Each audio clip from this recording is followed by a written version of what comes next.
বঙ্গবন্ধু নিজেই কিন্তু সেনাপ্রধানকে তখনকার শফিউল্লাহকে ফোন করেছে যে তোমার আর্মি আমাকে আক্রমণ করছে, তুমি দেখো। বলছে তো যে বঙ্গবন্ধু আমার ফোন করছিল, আমি বঙ্গবন্ধুরই বলছিলাম যে আপনি একটু বের হয়ে যান।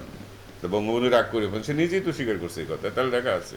তো ওই সময়টা যারা আর্মিতে যারা দায়িত্ব ছিল, যে শফিউল্লাহ বলেন, জিয়া বলেন, খালিদ মুশারফ, তারা তো তাদের দায়িত্ব পালন করেন না। তাদের দায়িত্ব ছিল রাষ্ট্রপতিকে রক্ষা করা। আমি তো অনেকবার বলেছি যে এ ব্যাপারে একটা তদন্ত কমিশন গঠন করা হোক। সেদিন কেন তাদের নীরব দর্শকের ভূমিকা পালন করছিল?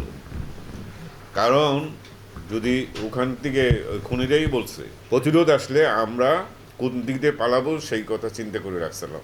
একদিন কমিশন হলে বেরোয় আসবে যে এর রহস্যটা কি।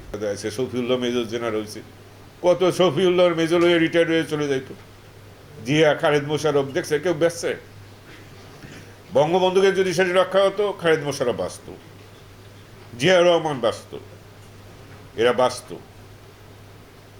তার রক্তের সাথে বেইমানি করে যারা এই শফিউল্লাহ বাঁচা আছে, মৃত, জীবিত মৃত্যু তার।